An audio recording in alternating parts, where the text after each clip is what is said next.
When George Strait is playing on this show, that means Clay Henry is on deck. Batter up. Clay Henry joining us right now from Hogs Illustrated, publisher and editor. Clay, how are you on this lovely Wednesday? I'm doing great, guys. All right, well, it's good to talk to you. Good to talk to you. Bluer, the Reds are redder. Everything is good in the state of Arkansas. Clay, we're having a little trouble hearing you through the phone. I'm not sure if there's something you might be able to do. Pull it up closer to your face, or if you got earbuds in or whatnot. How about now? That's a lot better. That sounds like the Clay Henry that I've gotten to know. All right, so we've been talking about what sets this Arkansas defense apart from other teams. They have experience, the super seniors. You got a great coach. You got a great scheme. Kirby Smart touched on their effort, that they bust their butt on every single play, and that they believe in what Barry Odom is drawing up for them. And I guess it sounds a little simplistic with a couple of these aspects, but I don't think Kirby Smart would have mentioned it if he didn't notice this as well. I think Jimbo touched on it. Jimbo Fisher, after the game, he said, these are the same players in many respects. Now, you can't say that Trey Williams, John Ridgway, and Markel Utze are the same players, but they're the same guys that have been playing in the SEC, except for Ridgway. Utze and Williams got a lot of SEC experience. So I think experience is really important, and they don't make mistakes in technique. They are well drilled. I give a lot of credit to Jamal Ashley, the new defensive line coach, and Michael Scherer, the new linebacker coach. That front is playing terrific. Big matchup in this game for Arkansas defensively will be, Trey Williams against Jamari Sawyer, the left tackle. That's going to be the case every game now. And John Ridgway, as you mentioned, against their center. He's another freshman, but a redshirt freshman in Cedric Van Pran, so he's been around an extra year, and he's got some size too. What about the linebackers against Brock Bowers, the freshman tight end who's turned into their top receiving threat? Arkansas shut down Jalen Weidermeyer totally against Texas A&M, and I would imagine success against Brock Bowers means maybe success against Georgia. Yeah, I think that's a good point, and I think that is something to watch. A little bit different offensive scheme, and I think that you have to really, every time you talk about a big matchup, start at one spot, it's quarterback. And I think Arkansas has benefited from poor quarterback play so far. I don't think there's any question that Arkansas did not think Jake Calzada could beat them, with his feet or with his arm. And that's why they stayed in that three-man rush for pretty much the whole game. Is that we're going to drop, and we don't think you're good enough to drive it down the field. And you know what? He wasn't. And he could not move the chains in a consistent fashion. And if you'll go back to the 3 games before that, the quarterback play just was, average or below average for Rice, Texas. Texas obviously played the wrong quarterback. And, you have to say that Georgia Southern's quarterback play was average, and Texas A&M quarterback play was average. That's going to change. JT Daniels, he may not can beat you with his feet, but he can spread the ball around, and he's an accurate passer, and he knows how to use those weapons. They're not great at running the ball, but they're pretty good. This is a stat that will just kind of blow you away. Texas A&M did not snap the ball in Arkansas's red zone for the entire game, not once. Have you ever heard of a top 10 team that won? Right, yeah. The only time they got inside the 20 was on Spiller's touchdown run. Never heard of that. Never seen it. And there weren't any goal line stands because they didn't get to the goal line. It was just a really an oddball game that Texas A&M just could not. Jake Calzada, he's their backup, just could not generate offense. And I think Georgia would be a little bit better than that. And we're kind of leaving out, to me, what I think will be really important, except a little bit just a couple of little outages in the first game, but the kicking game is what got him in trouble against Georgia last year and kind of let the dam break. You go on the road, kicking game has to be stellar. Play defense and kick it. And that's the recipe for an upset. And let's face it, they're not quite 3 touchdown underdogs, but they're 2.5. That's a big amount of points for OT. Really the way it's back. And you better be good in the game to give your defense a chance. Yeah, Clay, special teams has been a lot better since week 1, and it's going to be a huge in trying to get Arkansas over the hump and be able to not only but hopefully defeat Georgia. And you brought up the quarterback play that the Hogs have faced all year long. Now, that's going to be different this year with JT Daniels. We've seen what he can do at USC. We've seen what he can do at Georgia when he's healthy. What is the main difference or thing that will set him apart on Saturday than from what they've seen before? Well, he's an accurate passer, and he doesn't make bad decisions. And when you throw it into traffic, that's when things get dicey. And that's where Arkansas has been good. You go back and you look at how many passes that KJ's thrown that were truly, up for grabs, interceptable. Very few. He threw one. I guess maybe he threw one in the first game that was suspect, and he threw one against Texas, and the guy made a pretty good play, but that needed about 6 inches more of air, and it's a touchdown. He's been good, and that's what JT does. Don't get your team beat.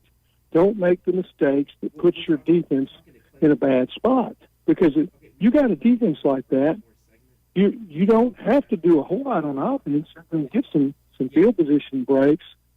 And he is, and I kind of hate this word or this phrase. He's a really good game manager, but he's got the talent to throw it around. All right, Clay, stick around for another segment. We appreciate you as always. We are headed behind enemy lines this weekend. Ty will be there. I'm there. Clay's going to be there too. And Behind Enemy Lines brought to you by Reed's Metals of Benton, Arkansas, the manufacturer. Buy direct and save on all your metal roofing, metal buildings, and pole barns. Free quotes at 501-776-3825. You can also go to reedsmetals.com. All right, if you got any questions for Clay, 877-377-6963. Digging into Arkansas versus Georgia. Gosh, I already feel like we've done a mental crumple of the box score. I mean, just kind of forget about that in about 20 minutes. Traditions be damned. Halftime right back. If you're looking for a job or something that's more than just a job, Baxter Regional Medical Center can assist you in becoming an EMT or a paramedic. If you have passion to help others, want the opportunity to work with an involved team and learn from the best, this is it. You can become an EMT in 1 semester. Paramedic, it takes just 3 to 4 semesters, and you can get your complete certification or degree without student loan debt. So if you want more than just a job, Baxter Regional Medical Center has the opportunity right now. Call them at 870-508-1883. You can also log on to baxterregional.org for more info on all available positions. Clay Henry with us for one last segment here, hour number 1 on halftime. Clay, I want to talk about the big play for Arkansas offensively, because right now there's no quarterback in the country that is averaging more yards per completion than KJ Jefferson. It's 23 yards per completion. Tyson Morris, 24 yards per catch. Traylon Burks just under 20. And I got to tell you, when I rewatched, because during the games I'm kind of focused on spotting for Chuck and everything. I try to rewatch the game on Sunday or Monday. I was so impressed with everything that Traylon Burks did. That's a game that it's like an NFL scout would watch and say, did everything we need him to do. It was truly amazing. And he's going to go up against a mere speed, big cornerback. And one of the things that, stands out about Traylon is his size. He's facing a cornerback that is about his size. I think that'll be a fascinating matchup. Yeah, there's no question that there are times that KJ just says, hey, I know that my big guy's going to beat your guy, and throws it up. And more times than not, KJ will make that play. You know, he started the year a little shaky, and we all like, uh-oh, but it was nothing to worry about. He's still Traylon Burks, isn't he? I mean, it's it's the thing that really helps these wide receivers, and yeah, they're making plays, and KJ's delivering the deep ball, and they're making plays after the catch. You know, the long one against Georgia Southern was obviously after the catch. He threw it behind the backfield. It was a screen pass. If you can run the ball, it gives you one-on-one, or at least the kind of matchups in space that give your receivers a chance after the catch, because you got to crowd the line of scrimmage a little bit because you're going to get hammered by the run. Now, Georgia might be different. Can they play their base defense and still stop the run? I don't know. Arkansas, is shown the ability to run right at people and get a little crease, and their running backs seem to find that little crease and wiggle through, or sprint through, or whatever. I mean, the running backs have made plays in the running game that just cause problems for your secondary. You have to stop the run first, and that's what happened against Texas A&M. The first drive, it was boom, boom, boom. Now, one of them got called back. Traylon held, and I didn't think it was holding. I thought it was a weak call, but they called it. But it still was, a chunk play in the running game, and that's what's made this offense go, and it's made the passing game so effective because nobody's playing Arkansas like Arkansas plays them. In other words, there's not anybody that's playing 5 in the secondary. They're playing 4 or sometimes 3 because of the running game. Yeah, and sticking with the running game, last week Traylon Smith got double the carries of any other back. Do you think that in order to wear down Georgia's defense, it's going to have to stay that way, or do you need a more running back by committee to just keep constantly getting fresh legs in there this week? Yeah, I think part of it was you got into the third quarter and your offense wasn't nearly as effective with Hornsby, and he ended up keeping it a lot, and it just kind of erased some carries for some of the other guys. They said that Sanders and Hornsby had not had a good mesh in practice with their handoffs, so he lost some carries that he normally would have gotten in that part of the game. But when Traylon's healthy, it's hard to take him out of the game. And I didn't ever feel like, okay, he's worn down, he can't go. He kind of got to about the number that you'd like to get for him. They didn't have much time of possession. They hit such big plays that, maybe you lost some carries with the big plays too, the chunk plays. Clay, do you ever worry about KJ's health? Because of the way he runs. I remember thinking about that. Gosh, I think it was 2 years ago in the Mississippi State game, his first start. You remember, he takes off and runs right down the middle of the field and absolutely plows into a linebacker. And you're thinking, oh, my goodness. We got a kid who's got a linebacker size at quarterback who wants to run at them the same way. Do you ever worry about his health? Yeah, and I worry about some of those defensive players that he smashes.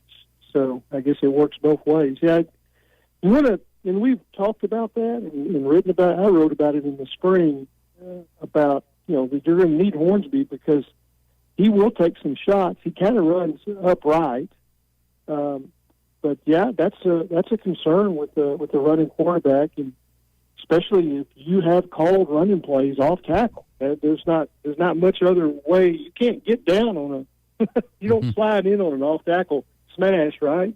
But that's part of what he does. It's the beauty of having a 6'6", 250-pound body. You can smash some people. So it's a double-edged sword. It's a great weapon, but it also is there's some risk involved, and that's the difference between the college and the pro game is that the quarterback's going to take a lot more shots in the college game. Mm-hmm. Yeah, and especially when you have an athlete like KJ that, you have to use his feet, right? You can't you can't just let him sit in the pocket when he has the ability to make so many great plays. with his feet. But Clay, one thing that I want to get your opinion on that came across my mind earlier today, and just how confident this team has been from week to week. The confidence is building with every win, with every stop, with every touchdown. Do you feel like one reason why confidence is so big is because they almost may feel like they're already playing with house money?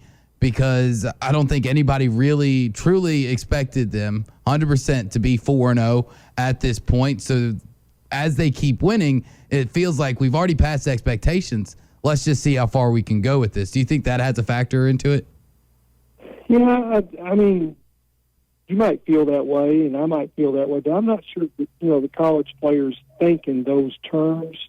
Confidence, yeah, winning adds confidence. And confidence in athletics is it is the best drug you could have. I mean, it makes everything better. It makes practice better. Being able to play more players helps practice. Winning, being able to get some guys in the fourth quarter, that helps practice. That helps, the guys that get on that plane, they all think they might play and that they're going to be needed and they're part of the team. But I think that it's when you have a good off season and you feel like you're a better player, that's where confidence starts initially.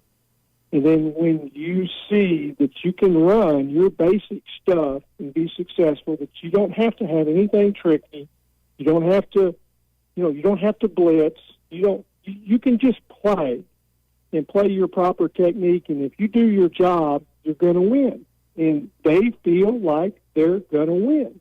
And they trust their coaches, they trust their scheme, and they trust their teammates. And I think that trust is a big part of it as well as confidence. But I think that's, as a fan, there's any doubt that everybody's like, okay, this is, we've gotten a couple maybe we didn't think we were going to get, at least one that we didn't think. Maybe some people thought Texas wasn't a great team. But you might not have figured you were going to get A&M. Well, last thing to touch on here as we come up to the top of the hour. One thing I'm really looking forward to is just the atmosphere. I think some of the focus has been on the hype, ESPN College Game Day and the ranking and everything like that. But Arkansas hasn't played in front of this many people. There's going to be 93,000 crazy people there, all of them Georgia fans. Since they played at LSU the year that LSU won the national title with over 100,000 people there. So, I mean, there hasn't been this kind of a road atmosphere for a Razorback game in nearly 2 years. Well, I mean, I get your point, but I thought it was pretty good at Auburn last year. And the Hurricane kind of, subtracted a little bit of that. But it's what they do, this team, is they enjoy playing. They play hard. They are fearless. They practice that way. They give great effort, and this is probably cliche. I think these guys are old enough and have played enough football all around the SEC that they know there's not any of those guys in the stands that are going to come out and make a tackle. None of them. And that they're just up there and they're there to show them what kind of a team they've got, and that they're blue collar and they've been trained right. Well, if you wanted to play in the biggest of atmospheres, this is going to feel like it for these guys. So there's no doubt. Go out, have some fun, and see what you can do. Clay, we know what you can do. We appreciate it as always. Thank you. You're welcome. Look forward to it every week. You got it, Thanks, Clay Clay. Henry from Hogs Illustrated. Hey, ESPN Arkansas wants to remind all men between the ages of 45 and 75, get screened for prostate cancer. September is Prostate Cancer Awareness Month. This could save your life. 1 in 8 men will be diagnosed with prostate cancer during their lifetime. arprostatecancer.org for more information and to find out where the free screenings and resources are located. second hour halftime. Back and better than ever. All eyes are on the gridiron as teams are back for another football season. As always, BetOnline is your number one spot for all the pro and college football action this season. With the new updated site and interface, even more odds, props, and contests, BetOnline continues to be the number one source for everything football. Head to your website or use your mobile device to sign up today and receive your 50% welcome bonus on your first deposit. Don't forget to use our promo code BELIEVE to receive your bonus. That's BLEAV. From football, basketball, boxing, right to your favorite Vegas casino games. Don't wait to take advantage of these amazing offers for the 2021 season. BetOnline is the fastest and easiest way to bet on all your favorite sports. BetOnline, where the game starts.